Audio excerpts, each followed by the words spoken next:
الحبايب مساء الخير. هحكي لكم موقف ياكد لكم ان مفيش فنان كوميدي في مصر بيحب زميل ليه، وكلهم بيغلوا من بعض وكلهم بيكرهوا بعض الا من رحم ربي يعني. وده بمناسبه ان الفنان احمد سلطان الفنان الشاب بيعمل اول بطوله مطلقه ليه اسمها المخفي يعني.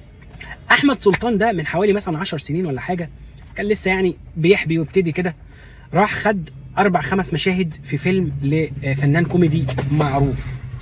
تمام؟ فنان كوميدي حلو يعني. المهم يوم التصوير هو قاعد في اوضه الفنان الكوميدي ده في الاستوديو، هو والمخرج معتز التوني، انا بقول لكم بالاسماء، وبيومي فؤاد وعلي ربيع، وبيقروا المشهد، يعني ماسكين المشهد كده وبيقروه. تمام؟ فالنجم الكوميدي اللي هو البطل بتاع الفيلم عمال يقول ينتع دقيقه، عمال يرمي في افيهات وهم قاعدين وهم بيضحكوا مجامله، عارفين اللي هو يعني لا حلوه دي. هو يعني مثلا يجي يقول له المخرج نجم، يعني انت عارف لو عدلناها كده يعني ممكن تبقى الطف او نشيلها كده. المهم جت جمله النجم بتاع الفيلم ده هيقولها لاحمد، هيوجهها لاحمد سلطان. احمد سلطان قاعد، فوجه الجمله لاحمد سلطان، احمد سلطان راح ردد عليه بإفيه. وقعوا كلهم من الضحك الثلاثه الا النجم.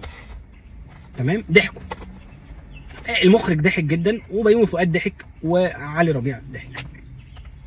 فالنجم بص له كده قال له انت اسمك ايه يالا؟ فقال له انا اسمي احمد سلطان. قال له اللي انت قلته ده مكتوب في الورق؟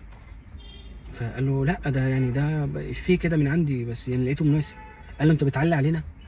انت يعني ايه؟ انت جاي يعني تعلي علينا؟ انت عامل نفسك انت يعني ايه يعني؟ انت الوحيد الموهوب الجينيوس يعني؟ انت اللي دم اهلك خفيف يعني واحنا ما بنعرفش نضحك؟ التزم بالورق وما تقولش اي حاجه تاني غير اللي موجود في الورق، والله العظيم. وبعدين اتفضل من هنا، قوم يلا روح اجهز ولا شوف انت وراك ايه. انت قاعد معانا ليه؟ انت يعني عشان مشهدين 3 هتقرفنا؟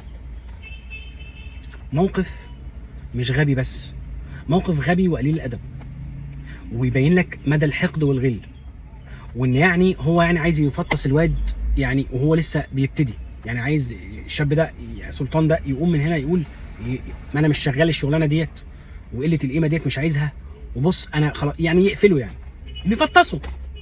قام طبعا محرج جدا جدا وزعلان ومتضايق. وللامانه يعني اللي حكى لي الموقف ده مش سلطان، اللي حكى لي الموقف ده حد تاني كان موجود في القعده، عشان بس يعني ممكن يعني لو سلطان هقول له ان هو يعني ايه بيحور، لكن والله حد تاني. رضاه معتز التوني لما خرج وقال له معلش ما تزعلش، والنجم يعني ايه مشدود شويه وكده يعني، وبعدين في نفس الوقت انت رايح في ملعبه ورايح تديله يعني شلوت كده يعني. صور ال4-5 مشاهد بتوعه تقريبا وروح، ويكتشف لما الفيلم ينزل بقى مشهد واحد. مشهد النجم طلب من المخرج يقصوا لي الواد ده، انت الواد ده يطلع لي يعني ايه ده 3-4 مشاهد اللي هو عاملهم وال5 مشاهد هيعرونا يعني؟ هيعروني في الفيلم يقولوا ان انا ما بعرفش اضحك؟ شيل امه وقصه. انا بقول ده ليه؟ علشان بس تعرف ان ما يعملش كده ولا يحقد ولا يغل ولا يخاف غير عديم الموهبه والجبان.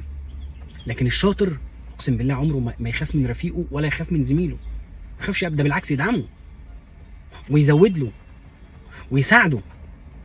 لكن لو عديم موهبه او قليل الموهبه او اللي داخلها مثلا واسطه او اللي داخلها بفلوسه او اللي داخلها ايا كان، ده يخاف قوي ويحاول يفطس اللي حواليه. بس انا عايز اقول له، انا ما اعرفش هو هيعرف ولا لا ان هو اللي انا بتكلم عنه. حتى لو انت كنت وقفت في زورها، اراده ربنا مشيت. ما هو الشاب بيعمل اول بطوله مطلقه ليه اهو ونازله السوق، بصرف النظر بقى هو هينجح ويكسر الدنيا وما ينجحش، بس خلاص اتحط على السلم. لا كلامك ليه ولا وقوفك في زوره ولا وقوفك في طريقه يعني عطله، ولا عطل اراده ربنا غصب عنك وغصب عن اللي جابوك وغصب عن اللي جابوني. هيطلع لو ربنا رايد. عشان كده بقول حبوا الخير لبعض، ما توقفش لحد في طريقه ولا في رزقه، اقسم بالله غصب عن اهلك هيعدي لو ربنا يعني رايد.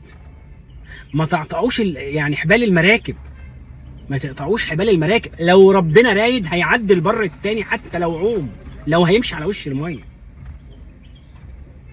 بالتوفيق يا سلطان، والفيلم اسمه حلو المخفي، وربنا ييسر لك امرك، وانت شاب جميل وان شاء الله باذن الله ربنا يكرمك، وزي ما انت شفت غل ربنا يعني هيقف جنبك. شكرا.